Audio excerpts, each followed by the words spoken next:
what exactly is Alibaba doing here, and how is it different from Google, Facebook, Zynga, and the dual class structures that we've come to be used to in technology? Sort of. I mean, this dual class structure thing is fairly uncommon in the market, pretty much widely, with the exception of a lot of media companies, newspaper companies, companies where there's been a history of family ownership, like a company like Berkshire Hathaway. You see this in things like the New York Times, you see it in things like Comcast. But also lately, it's become much more common in tech. Right, so lately we've seen this with a handful of technology companies. I'll take Google out of that mix, although Google kind of introduced that to the world of technology when it went public in 2004. I believe it was 2004, as far as I recall, standing in the lawn there covering that story.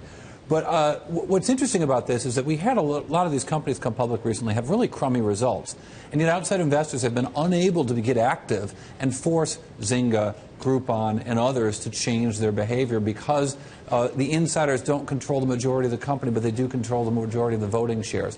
Alibaba's situation a little bit different, but still the board would have separate power than the regular shareholder class, and that was not okay, at least for a listing in Hong Kong. So break it down for us, Leslie. How would this Alibaba situation actually work? So the partnership, basically, what we're told is that they will be given an unequivocal right to nominate the board members for the IPO, which then the shareholders vote and approve. That's for the majority of board members. So shareholders will still be able to put up a minority of shareholders. They'll still be able to vote on all other measures related to this company. But there will be essentially a single class of shares, except for that one privilege that the partnership gets to keep. Well, it's interesting. T. Rowe Price apparently did a study that showed that dual-class share structures actually aren't performing that well. Which is interesting because the investment arm of T. Rowe Price has made some investments in some of these deals as privates. So it's interesting that they're going against their own best advice as an investing company. But yeah, look, if you think about Yahoo, right? A company that's had a lot of problems for a long time. You had activist shareholders get involved because they could take large positions in the company. Had Dan Loeb get in there, demand some board seats in ways that wouldn't be possible to Alibaba, and fix a company that was broken. I mean, Alibaba and Yahoo are joined at the hip right now. You would think that investors are looking at that thinking, on some level, whether it's the historic performance of dual-class shares or just the notion that the shareholders won't fully have control of the company they own, there's additional risk with a listing like this, and that's going to be more difficult for Alibaba to go public, given that they're adding this risk to the company.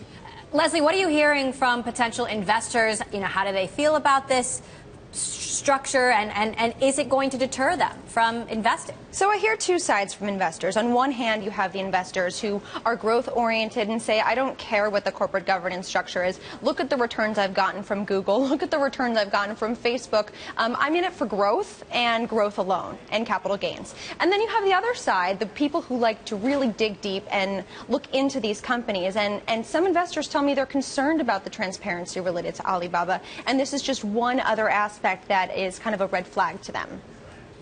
Cory, how do you see Alibaba faring in the current environment? You know, we've been seeing a sell-off in tech stocks.